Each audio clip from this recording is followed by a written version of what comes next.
Meu avô Ricardo era pescador. Nasceu e viveu numa Pissarras que não existe mais. Onde hoje os prédios espontam no horizonte da orla, era mato recortado por meia dúzia de casas de veranistas. Uma área quase desprezada. Era num pedaço dessa terra que ele, a esposa Liliosa e seus 9 filhos moravam. Numa casa de chão batido. O mar ficava na descida do morro, e era lá que todo dia ele desafiava as forças da natureza, a bordo do seu barco a remo. Era vida pobre, vida difícil. E quando ficou mais complicada, o álcool entrou na vida dele e abreviou a jornada. Ele pouco conheceu a mim e aos outros netos. Meu avô Ricardo morreu quando tinha apenas 54 anos.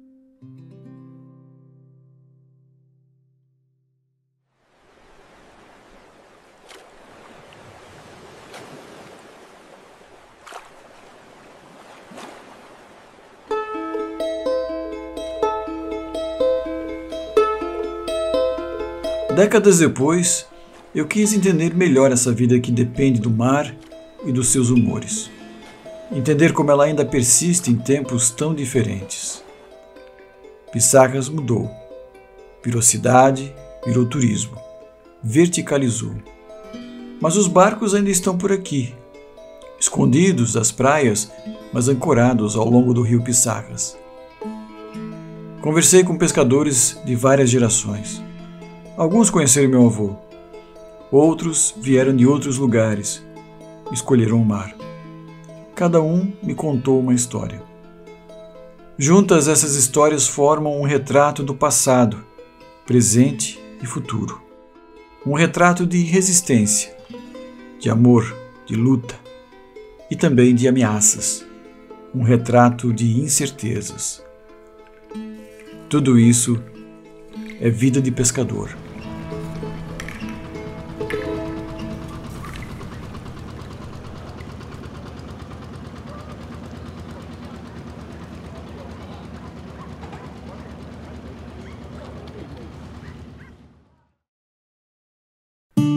Eu quis começar pelo começo, pelas raízes, pela geração do meu avô, pelo tempo em que Pissarras era só mar, areia e algumas casas de madeira. Conversei com minha mãe, que lembrou do pai pescador. Ricardo de Borba era meu pai, pescador. Pescador, como diz antigamente, pescador forte. Fortes são aqueles pescadores que não tinha só uma canoa, tinha 2, 3, entende? Então isso gera um pescador forte, que diziam. Naquele tempo era uma canoa de um pau só, né? Era remo, no muque, na puxa. O barco dele era de aquele Remo? remo. Depois que ele botou um a motor. Mas quando ele botou o motor já não pescava mais. Que ele tinha tido trombose ou sei lá, alguma doença assim. Entende? Já foi no final.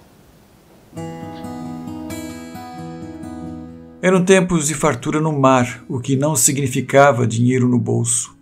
A maioria ainda pescava peixes, antes de o camarão se tornar o principal produto pesqueiro anos depois.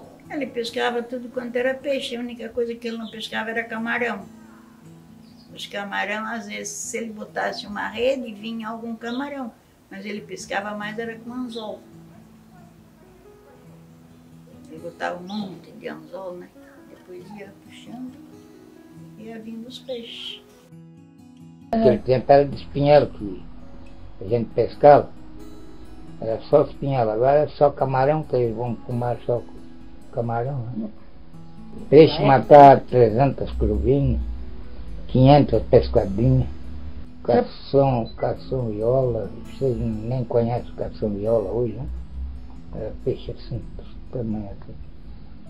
De 100, matava 100, 100 e pouco.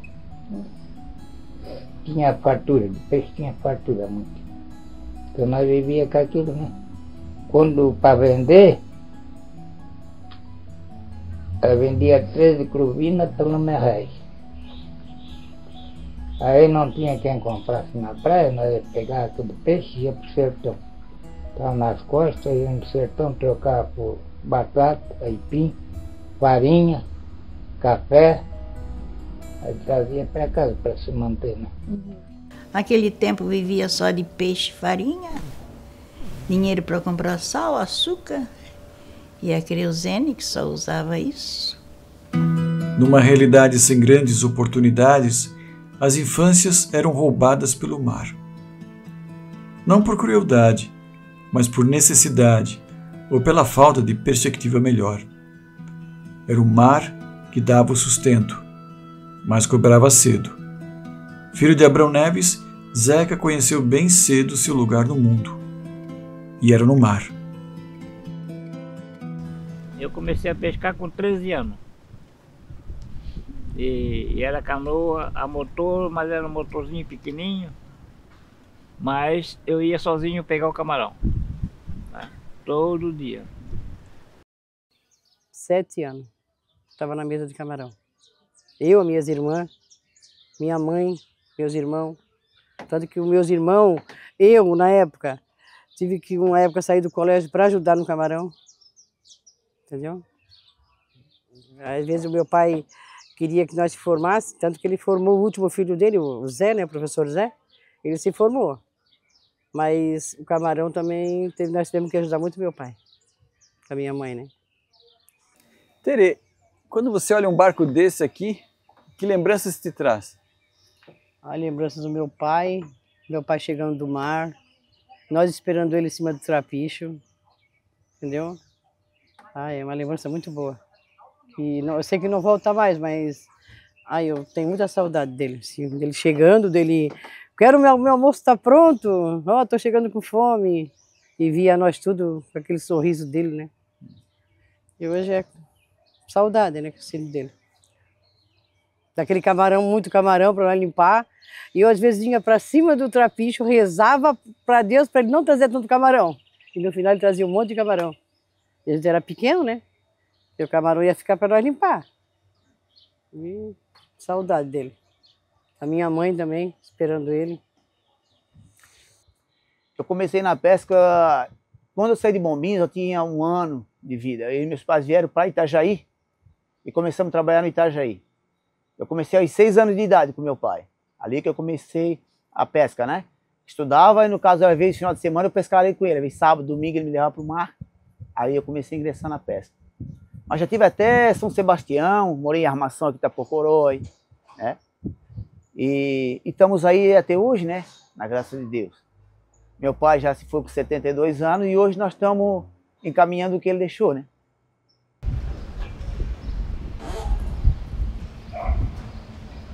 (38 anos). Desde os meus 16 anos. Não tem como por querer fazer outra coisa. Uma que até certa idade tu aprende tal coisa, depois não vira, né?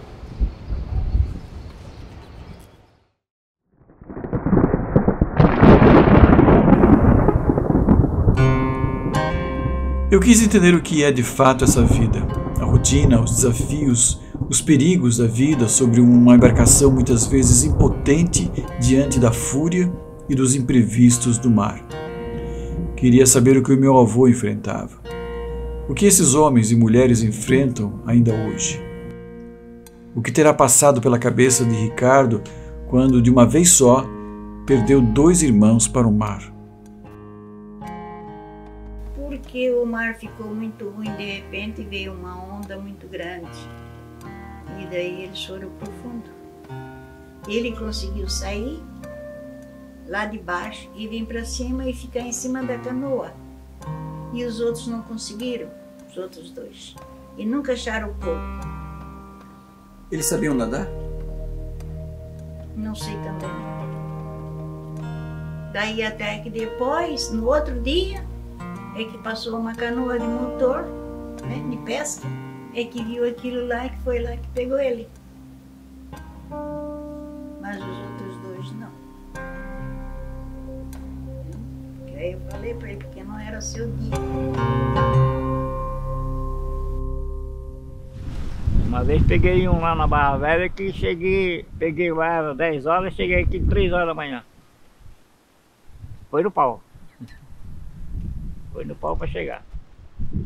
Viemos vindo. Chegou a sair a quilha do barco embaixo.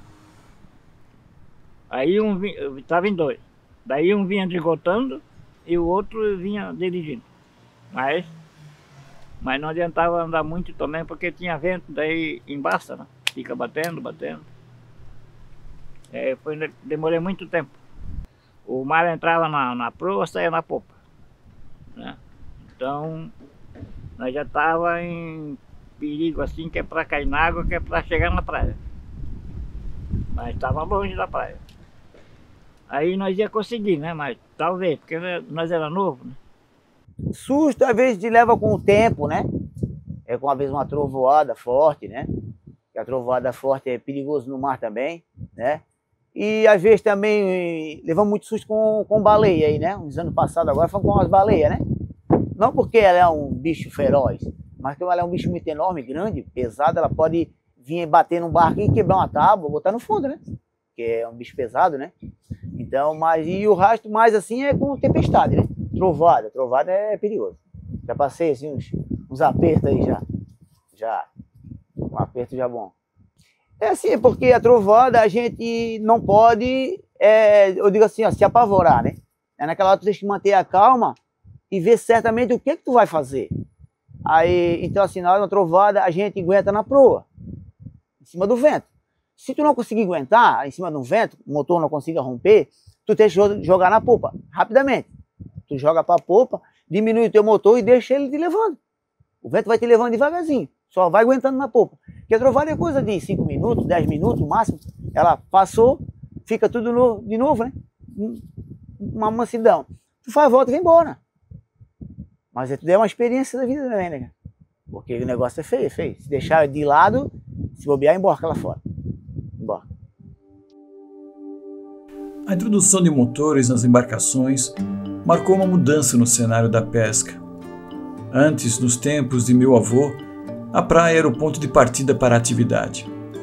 Também era ali a colônia de pescadores. Depois, com os motores, o rio Pissarras passou a servir de acesso ao mar.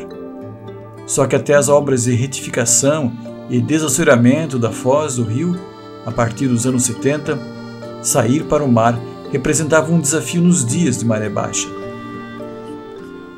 Ali naquele tempo nós começamos na boca da barra ali, tinha que saltar do barco, da canoa, e tinha que cair na água para empurrar. Tinha que botar o remo embaixo, aqui, e pegava a bateria e empurrava. Porque a maré é muito seca. Aí tinha dia que a barra ficava mais um pouquinho para lá, tinha dia que ficava mais para cá, né? Cada dia ela fazia um canal. E a água era pelo joelho aqui, ó. Então o motor não conseguia ir. Aí nós tínhamos que cair na água para empurrar. Com a força da maré que vazava, nós ajudava a empurrar.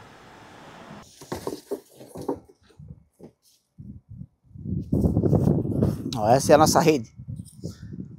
Essa é a rede da pescadinha que eu falo pra ti, ó. Ela é baixinha, ó.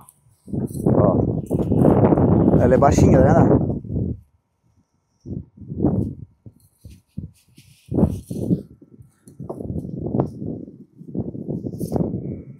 Ó. Aqui tem 8 redes, Luiz, aqui. 8 redes tem aqui. É 8 redes de 30 braças cada uma. Braça. 30 braças. Dá mais, dá 50 metros, né? Dá 50 metros cada uma.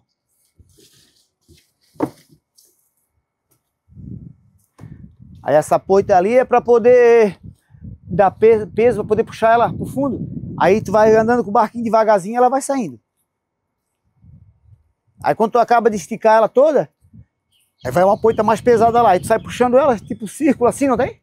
Aí tu faz um círculo, fecha ponta com ponta. Aí tu começa a puxar. Aí ele vai malhando o peixinho ali.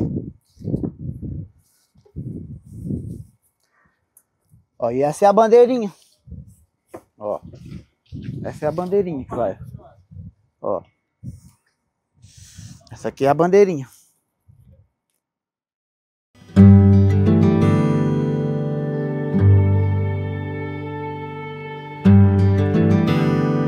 As coisas mudaram desde o tempo do meu avô.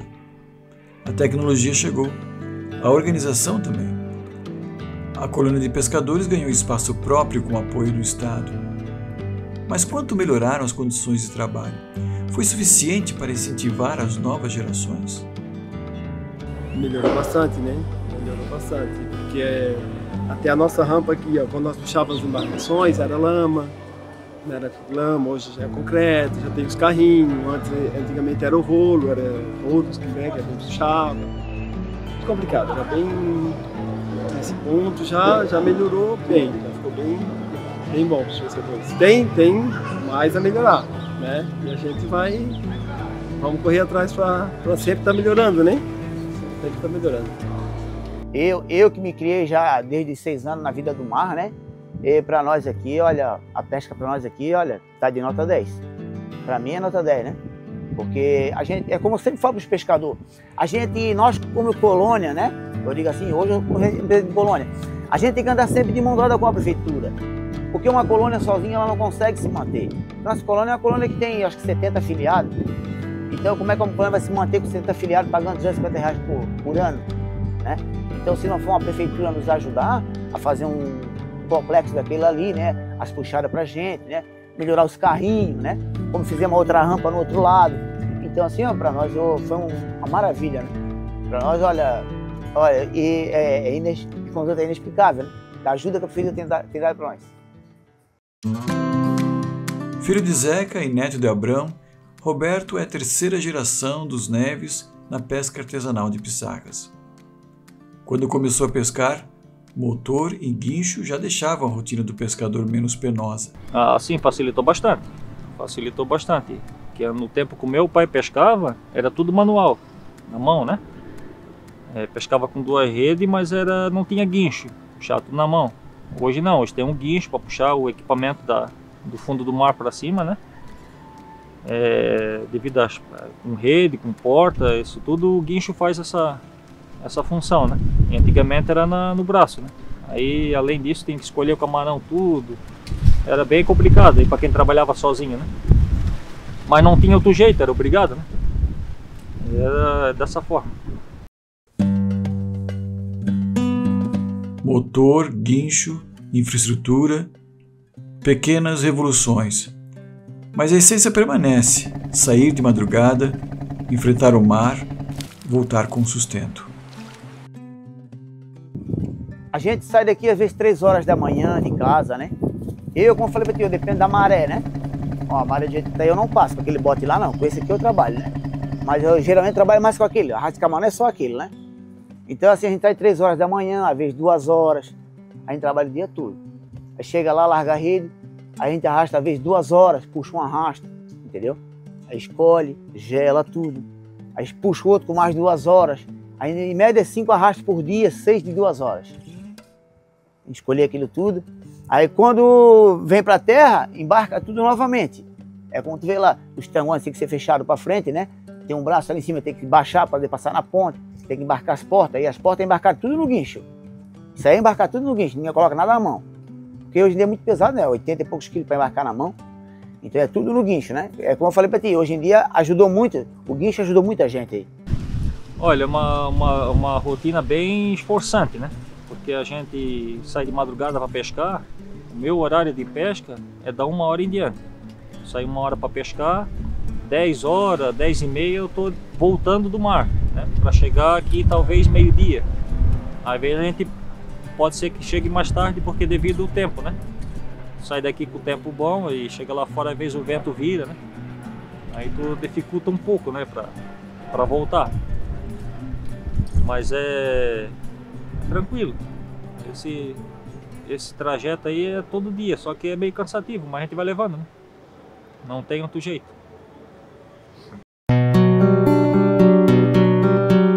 A vida de pescador pode ter melhorado. Um trabalho menos pesado, um retorno financeiro um pouco melhor. Mas será que é o suficiente? Por que então uma geração inteira está virando as costas para o mar? Olha, isso aí, Luiz, eu acho que de 100 pescador, eu, no meu ponto de vista, eu acho que se tiver, cara, 10 pela pesca, é muito. 10, não tem. Porque a gente conversa assim, eu não tenho mais por mim, a minha geração, meu pai ficou eu, né? Aí eu tenho uma filha, aí ela tem um filho, mas o neto de vez em quando tá aqui comigo, gosta assim, né? Mas vai saber se vai pra pesca, né? A gente, como diz outro, não vai dizer que não quer, e também a gente não vai dizer que não, né? Porque eu digo assim, por que não pode ensinar, né? Nunca se sabe, né? O dia de amanhã, né? O dia mesmo pertence a Deus. Mas assim, os pescadores, do modo geral, que eu tenho conversado, é difícil tu encontrar um pai que diz assim, ó, que queira o filho na pesca. Olha, é como eu te falei, né? Hoje, se não tiver outra opção de serviço, o camarada pega a pesca. Mas se tiver, eu não aconselhava, entendeu? Porque é só quem tá lá para ver como é que é a vida do pescador, né? Quem tá envolvido com a pesca, né? Porque não é aquilo tudo de facilidade que é. A gente acha que é fácil, mas não é. Mas tem bastante gente que não dá bola para nada, né? Tanto faz como tanto fez. Eles vão pescar e não querem nem saber se ganha ou não ganha. Tá no sangue, como diz, né? Entanto que o meu falecido avô tinha 30 e poucos netos, quase 40. Para a pesca foi só 2. Foi só eu e o meu falecido irmão. Na falta dos nativos, os de fora ocupam o espaço. A pesca avança entre um mar de contradições. Enquanto os locais abrem mão da tradição, os de fora aproveitam as oportunidades que outros lugares não oferecem. A Ponte Nova permitiu a entrada de embarcações maiores, inclusive esportivas. Barcos grandes pescando toneladas. Os pequenos vão encolhendo.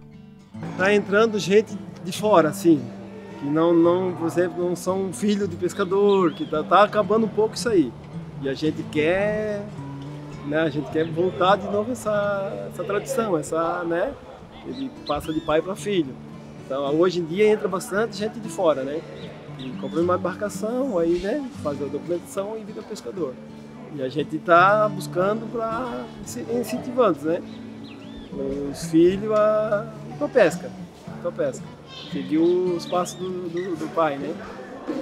E a pesca de pissarras, tomara que voltasse. Porque nossos pescadores estão desanimados. A gente fala com um, está desanimado. A gente fala com outro, desanimado. Não é muito, ó.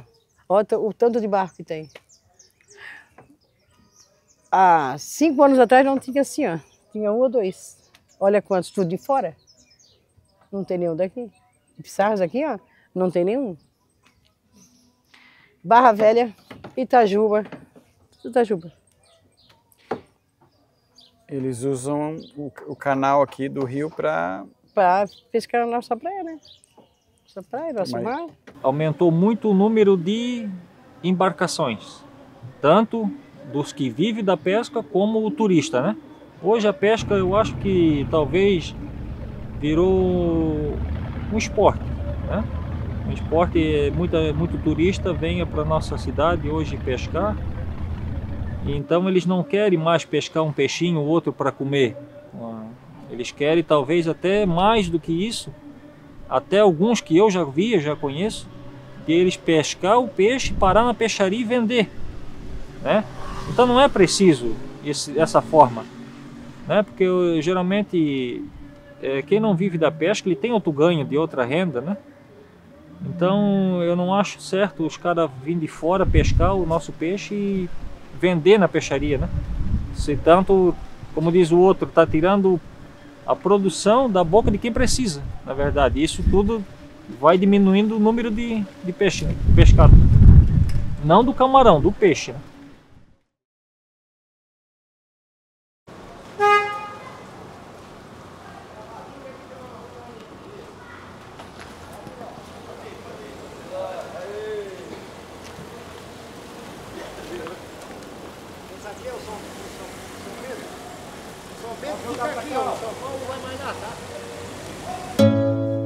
Meu avô era católico. Para quem lida com uma potência da natureza como o mar, a fé em Deus é muitas vezes o último recurso. Por intercessão de São Pedro e de São Paulo, Deus Todo-Poderoso abençoe a todos, em nome do Pai, do Filho e do Espírito Santo. Amém. Como em outros lugares, São Pedro virou o padroeiro dos pescadores. Em Pissarras, uma tradição resiste: a festa em devoção ao santo, a festa dos pescadores.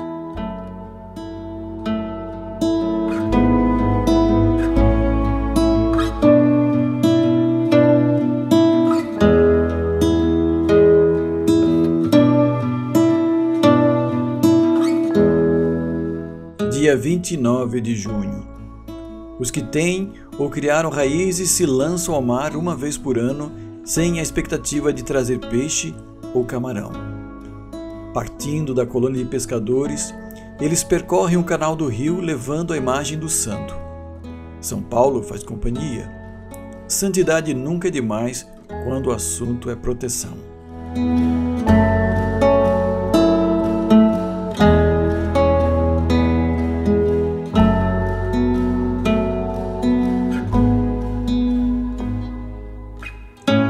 Eles atravessam a barra, seguem enfileirados pelo mar até a altura da igreja matriz.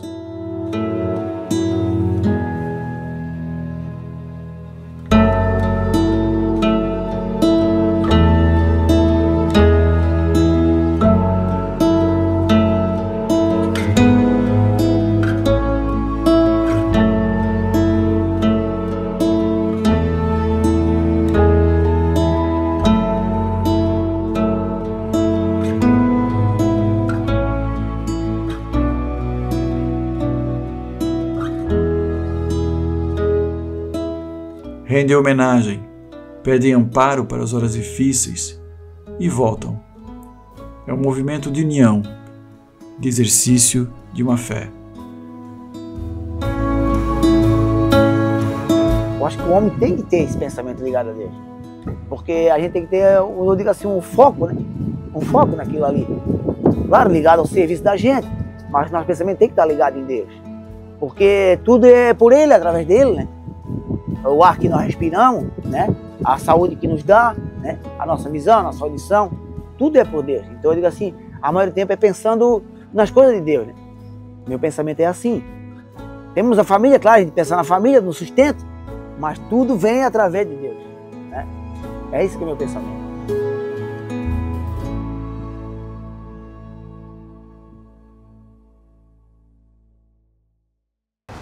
É isso aí, viva São Pedro, viva São Paulo! Essa posição de fé aí do povo celebrou hoje. Muito bonito, parabéns a todos vocês. A fé sustenta, mas não resolve tudo. O Estado oferece o subsídio para o defeso, mas o dinheiro é pouco e as exigências para trabalhar só aumentam.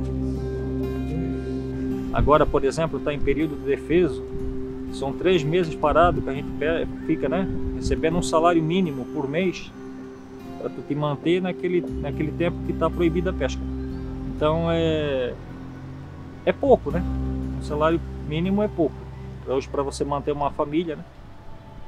Então eu acredito que em terra tenha mais opção de serviço que paga um salário bem melhor para você viver. O que mais vai acabar com a pesca artesanal são as leis, porque eles estão botando muito peixe em extinção. É como eu disse assim, ó, tem peixe que já está mais de 20 anos em extinção e tem abundância no mar. Eu acho que devido de liberar, né? De liberar. Mas estão cada vez botando mais peixe em extinção. Até agora estão querendo botar a corvina. A corvina é um peixe que dá em abundância, né? Estão querendo botar em extinção, entendeu? Proibir. Assim está virando polêmica, repercutir com tudo quanto é lugar. Agora o Rio Grande também não quer deixar mais Santa Catarina trabalhar lá. Eu digo para a turma que a gente está entrando num funil. Lá em cima a boca é larga, mas nós vamos ter que passar naquele furinho lá embaixo. Eu acho que está ficando apertado para nós já, né? Então eu acho que o futuro, se não melhorar isso aí, não liberar mais um pouco dos peixes, Eu creio que a pesca artesanal ela vai se acabar. Eu creio que ela se acaba. Pelo que o governo está fazendo, castigando o pescador artesanal, eu acho que vai se acabar. Porque é muita exigência deles. O pescador artesanal é pegar um peixinho para comer, um pouquinho para vender, porque tem que comprar outras coisas, mas pelo jeito vai se acabar. Aliás, já está se acabando. É muita exigência, né? O meu barco ali é mais documentado do que um carro. Mais documentado do que um carro. Em geral, a pesca, ela automaticamente vai se acabar sozinha, entendeu? Porque se tu olhar, tu não vê mais ninguém novo. Tem um ali, mas a mentalidade deles é totalmente diferente do outro, entendeu?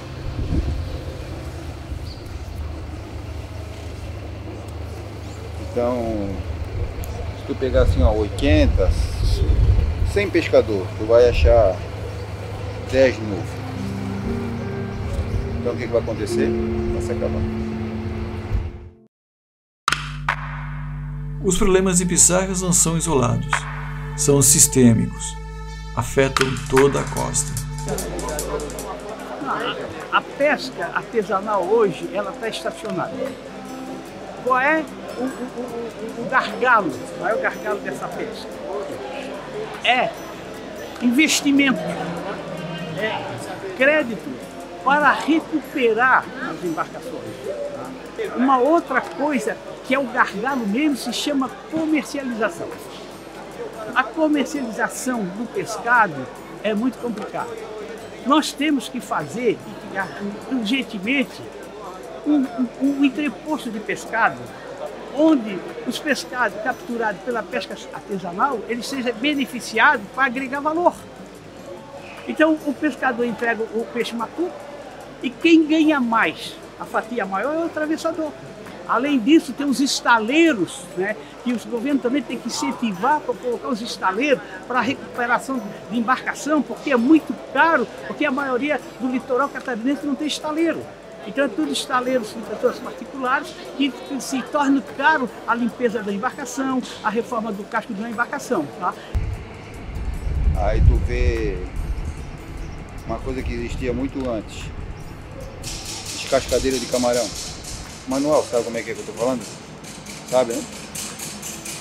Não está tendo mais, porque a gente não tem mais ninguém mais quer fazer isso, né? Qual foi a maior quantidade de camarão que vocês já limparam? Aqui? Na minha peixaria? Aqui? Sem mentira nenhuma, 3.000 quilos. Mas daí eu tinha mais funcionária, né? Tinha mais mulher com nós. Tinha uma equipe daí. Eu tinha uma equipe de 10 mulheres. Mas daí as salgas foram se acabando, né? Foram se acabando porque assim, daí depois não podia fazer mais nada, tinha que ter um monte de... tinha que ter bota branca, calça branca, tudo não certo, né? Daí não deu certo. Não deu certo, eu já fui desanimando daí. Muita exigência, né? Porque a gente não tinha capacidade de ter aquilo tudo também. O defeso é necessário, ninguém discorda. Durante a trégua na pesca, Gildo faz botes de madeira. Mas ele acha mesmo que o defeso poderia ser mais flexível, mais dinâmico. Eu digo assim, ó, hoje nós temos 70 embarcações aqui, vamos supor, que arrastam o camarão. Dentro de um mês, se essas 70 não pescarem, já pensou, eu digo só as nossas, né, aqui. Imagina as de fora, né, toda, né. Então eu digo assim que eu concordo com o defeso. Só que a situação do pescador, tem pescador que sofre muito, né? Então eu acho que ele devia fazer o defeso intercalado. Eles fecharem o camarão 3 meses direto, não. Eles deviam fazer assim, ó, fechar um mês, entendeu? Fecha o mês a pesca do camarão, ninguém mexe, ninguém bota a mão, né? Então quando chegar no outro mês, a Univale vem, eles fazem pesquisa, eu faço pesquisa com a Univale também. A Univale vem, entra no meu barco, e vamos lá fora fazer uns arrastos. Procurar o camarão, ver se tá bonito. Se tiver graúdo, nós vamos abrir a pesca. Não, o camarão tá bonito, graúdo. Vamos abrir a pesca. Vamos abrir a pesca. Nós já pagamos um mês, né? Abre a pesca. Então trabalhamos um mês. Eles vêm de novo. O camarão ainda tá graúdo, deixa ele trabalhar. Quando o camarão ficar miúdo, eles vêm ali e fecham de novo, entendeu? Que é a época que nós vamos ficar no defesa de novo, para poder o camarão se criar. Porque o ciclo dele é rápido, ele é 21 dias. Ele demora de neném para ficar adulto. É rápido. Então eu digo assim, eu acho que os 3 meses é uma coisa que não adianta, ele não vai resolver porque o pessoal não respeita. Não tem. A competição externa também ameaça os pescadores nativos, cada vez em menor número. Hoje em Pissarras, vamos supor. Antigamente tinha 5, 6 pescadores ou 7 pescadores. Hoje tem quanto? Não de Pissarras, tudo de fora. Quando chega a abertura da pesca, vem gente de Santos, vem de Cananéia, vem tudo para nossa praia. Não dá 2 semanas ou 15 dias, pode perguntar para qualquer pescador. Não tem mais camarão em Pissarras. Não tem mais camarão. Porque essas baleeiras grandes, uma pequenininha não vai ter um suporte de uma grande, que uma mata 5 toneladas, enquanto o pescador mata 150. É isso que mudou muito para o pescador hoje. Então uma baleeira pesca, vira 3, 4 dias, né, no mar. E o pescador, coitado, não pode virar. Virar uma noite, mas 2, 3 dias não vira. É isso que mudou. Então hoje o pescador tá bem, nosso pescador aqui está bem fraco. As drogas também entram na conta do futuro da pesca artesanal. Para Gildo, é a grande ameaça à continuidade da atividade. Porque o maior problema também hoje, muita droga, muita coisa, né, Luiz? A droga também acaba com o pescador, cara. É uma raça que ela se deixa se levar para esse lado, não tem, cara? Então eu acho que se não fosse tanto essas drogas aí, eu acho que teria mais pescador. Mas eu acho que daqui a 20 anos, cara, se tiver pescador, olha, eu acho que vai se, pra mim se acabar, né? Vai se acabar. Eu já tiro pelo muito pescador que a gente conversa, tem uns pescadores mais antigos, né? Tem muitos filhos que não querem mais saber do mar. Olha, aqui em Balneário Pissarras, eu vou falar pra ti, cara, da pesca hoje, né? Hoje, os que estão nativa hoje. 30 não, 70 sim. Já nessa vida. 30 não, 70 já tá nessa vida. Imagina daqui a 20 anos. Pra mim o maior problema é isso aí. O maior problema. Porque aí, cara, eles não querem trabalhar, aí os que trabalham tudo alucinado, entendeu? Aí tu dá um barquinho desse aqui pra eles trabalhar, ó. Como diz a minha filha, o pai vai lá, o pai volta para trabalho, não dá problema nenhum. Mas se der pra na mão deles, já vai voltar com um problema aqui, um problema ali, entendeu? Já vem com defeito, cara. Não, é tudo da loucura, não tem? Tudo da loucura.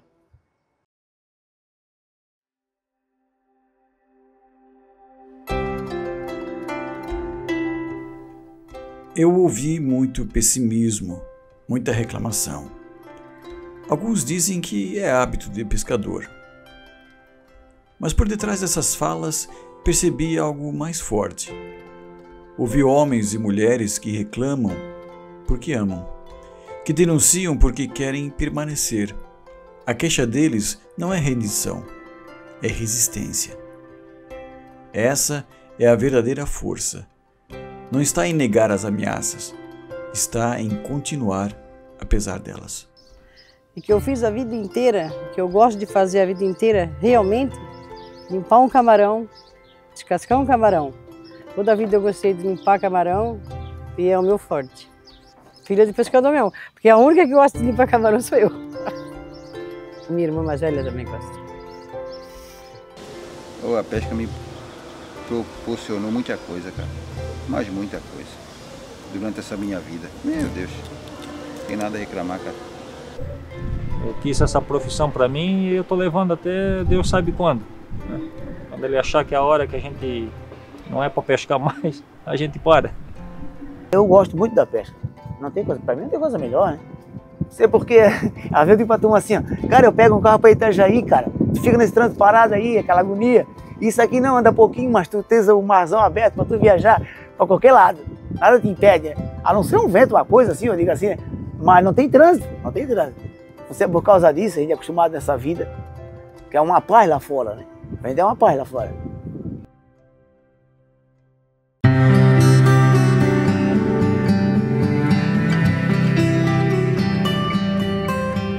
Todo dia, barcos deixam o canal do rio. Enfrentam a boca da barra. Desafiam o mar. Voltam com sustento. Ou tentam. Meu avô fazia isso. Zeca também. Hoje, Roberto faz isso. E Gildo, e Júlio, e muitos outros. Talvez a pesca artesanal realmente acabe. Talvez daqui a 20 anos não sobre nada. Mas talvez não. Porque é algo que as leis não conseguem regulamentar. É o amor que esses homens e mulheres sentem pela pesca. Porque não é só um meio de ganhar a vida. É um jeito de viver a vida.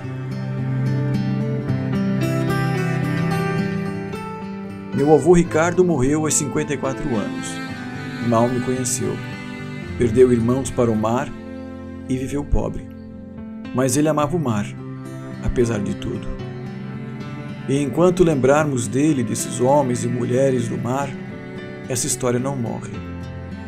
Enquanto houver alguém disposto a contar, a vida de pescador continua.